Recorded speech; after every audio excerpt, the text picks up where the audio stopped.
Incubators are an essential tool for wildlife rehabilitators, but it's often cost prohibitive. This step-by-step presentation illustrates how to build a sizable incubator that suits many species, is easy to maintain and clean, and very affordable. Babies need warmth. We all know this. Many wildlife rehabilitators rely on heating pads to supply the warmth an animal needs, but these are difficult to regulate. Using an incubator to supply the proper temperature and humidity to a growing animal increases success rates greatly and are usually preferred over heating pads, which warm animals unevenly, and heat lamps, which can dehydrate a young animal quickly. For many years, Red Creek was blessed with the donation of retired human baby incubators. They served us for many, many years, but eventually, one by one, they began to burn out and fail. These incubators used to be the mainstay for rehabilitators. Hospitals would purchase new ones every few years and donate the used ones. Some hospitals still do this, and if you're fortunate enough to receive one or more of these, go for it. These are wonderful. They are extremely versatile and can be set up for a single large animal, yet they're roomy enough for many containers of small baby animals. As our incubators began to fail, we called local hospitals looking for future donations. What we discovered is today many hospitals now lease rather than buy these and return them to the leasing companies when they need new ones. A call to some leasing companies revealed that the leasing companies donate the retired incubators to children's clinics in third world countries. Purchasing these incubators is quite expensive. $2,000 to $5,000 was the lowest price, and that was on sale. And we need more than one. Red Creek can easily fill 5 or 6 incubators during an active baby season. We looked at veterinary incubators, and these also ran around $2,000.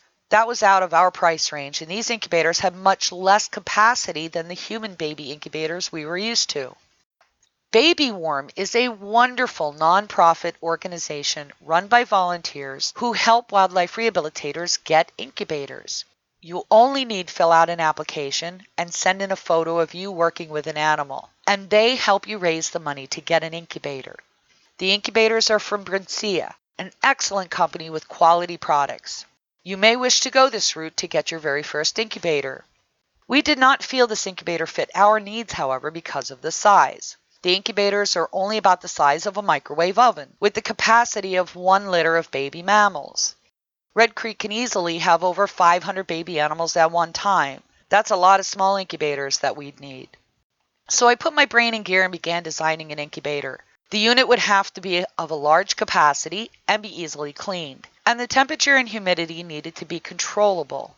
The following is what we've designed, and it meets all of those requirements. It has a large capacity, plus it's easy to make and can be finished in 3 days. It only costs about $100 to $120 per unit. Start out by going to Tractor Supply and pick up 2 Little Giant still incubators. They cost about $40 at Tractor Supply, but I found out that the manager has some wiggle room on price. We ordered 10 of these to make 5 incubator units, and because we ordered so many, we asked if we could get a deal. He sold them to us for $10 off each unit. That knocked the price down to $30 each. Now head to Lowe's. The base of the unit is a hefty 100-quart clear tote with a latching lid. On their website, it is item number 579877, and the model number is recorded in your handout. At Lowe's, it sells for under $20. While at Lowe's, pick up 3 more items. The first is white paintable caulk. Any brand is fine, but read the label. The caulk must be safe for plastic and styrofoam. The average price is from $2.50 to $6 a tube. 1 tube will make 1 unit, so buy more tubes if you're making several units. You may also need a caulk gun if you don't already have one. The second thing you need is 2 4-inch by 4-inch ceramic tiles. These cost under $1 each at Lowe's and can be found in the flooring department. Also pick up a white roll of duct tape. White is preferable. Start out by measuring 2 squares on the top. You need to measure and leave a 2-inch bar of plastic perfectly in the center.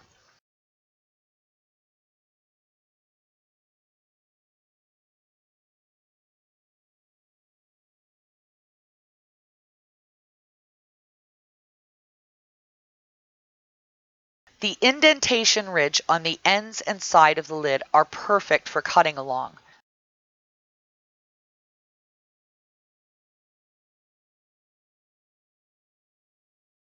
If the lid is on the container while you cut, the bin will catch most of the plastic pieces, making less of a mess.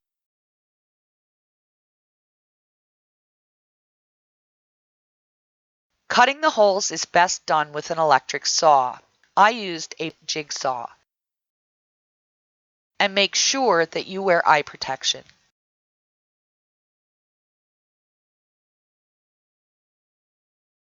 When the holes are cut, you are left with a very jagged and very sharp edge along the cut. Use a sanding pad or sanding paper to remove the roughness from the edge of each opening.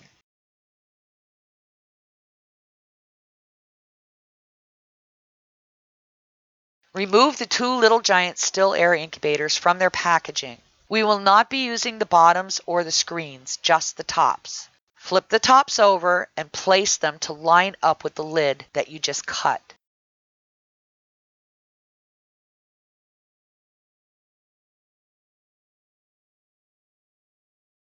Using the caulk, place a thin bead around the edge of the underside of each incubator top.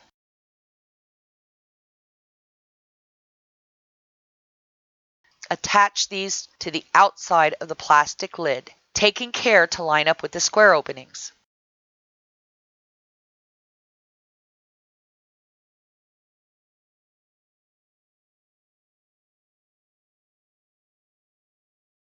Weigh these down to help ensure a good joining of the plastic and the styrofoam. Leave these untouched for at least 24 hours, allowing the caulk to harden. After 24 hours, carefully flip over the unit and caulk around the seam to close any gaps. Allow this to dry for 1 to 2 more days.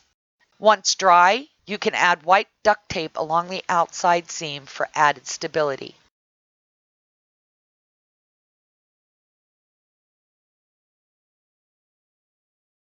Because the incubator units run longer than they are built for, we place a ceramic tile between the heater and the styrofoam. This keeps the styrofoam from melting. Simply remove the screws, line up and drill matching holes in the ceramic tiles, and reassemble with the tiles between the heater and the styrofoam lid. Don't ignore this step. We melted our first unit and it smells awful. For more uniformity of the heat, place a heating pad under the unit. Use the temperature controls on the incubator tops to adjust the heat. Make sure you have both units set at the same temperature. The units will tell you both the internal temperature and the humidity.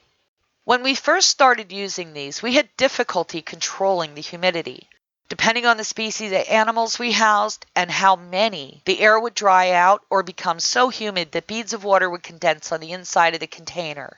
After several attempts with bath towels, both wet and dry, towels, newspaper, both shredded and sheets, we finally found a way that works well.